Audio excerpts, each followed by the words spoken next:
Kita lanjut ke karomah keempat yang penuh keajaiban dan kekuatan spiritual Syekh Abdul Qadir Al-Jailani. Karomah 4, jin lari ketakutan dan masuk Islam karena zikir Syekh. Kisahnya, pada suatu waktu, di suatu tempat di Baghdad, terdapat kelompok jin yang sering mengganggu umat Islam dengan menyebarkan fitnah, menakut-nakuti, dan menghalangi ibadah. Mereka sengaja menciptakan keresahan, menyebabkan orang-orang takut berzikir dan menyembah Allah.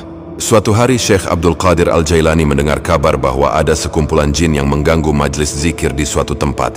Tanpa ragu, beliau memutuskan untuk menghadapinya dengan kekuatan zikir yang luar biasa. Syekh berdoa dan berzikir sepanjang perjalanan menuju tempat itu. Dan ketika beliau tiba, seluruh tempat itu diliputi keheningan. Langit yang cerah tiba-tiba berubah menjadi gelap, angin berhembus kencang. Namun Syekh Abdul Qadir tetap tenang dan duduk di tengah-tengah tempat itu. Sekelompok jin yang sedang mengganggu mulai muncul dari segala penjuru.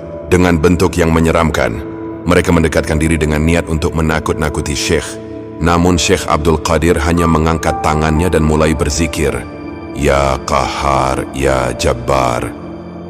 Dengan suara zikir yang lembut dan penuh kuasa, tiba-tiba jin-jin itu merasa tergetar. Tubuh mereka mulai bergetar, dan mereka merasakan kekuatan cahaya zikir yang datang dari Syekh. Beberapa di antaranya mulai menjerit ketakutan. Syekh terus berzikir tanpa henti, dan perlahan jin-jin tersebut mulai terjatuh satu persatu, menangis dan berteriak, "Kami tak tahan dengan kekuatan zikir ini. Kami ingin masuk Islam."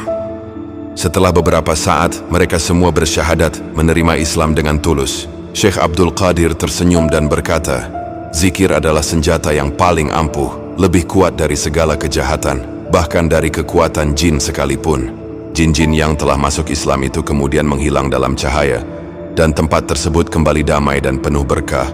Pelajaran rohani, zikir adalah senjata spiritual yang mampu mengalahkan segala bentuk gangguan, baik dari jin, syaitan, maupun kekuatan negatif lainnya. Ketika kita dalam keadaan tak berdaya, zikir bisa menjadi pelindung dan kekuatan. Lebih kuat daripada yang bisa dibayangkan. Zikir bukan hanya untuk manusia, tetapi seluruh alam merasakan getaran rohaninya. Bahkan makhluk halus pun tunduk pada kekuatan zikir yang tulus. Naskah video, Powerful Spiritual. Judul, Jin Masuk Islam Karena Kekuatan Zikir Syekh Abdul Qadir Jailani. Malam yang gelap, angin berhembus kencang, suara jeritan jin terdengar. Narator, di sebuah tempat yang dikuasai oleh jin, Syekh Abdul Qadir Al-Jailani datang. Kelompok jin yang mengganggu umat Islam muncul, namun Syekh Abdul Qadir tidak takut. Dia hanya mengangkat tangannya dan mulai berzikir. Kamera bergerak menuju Syekh.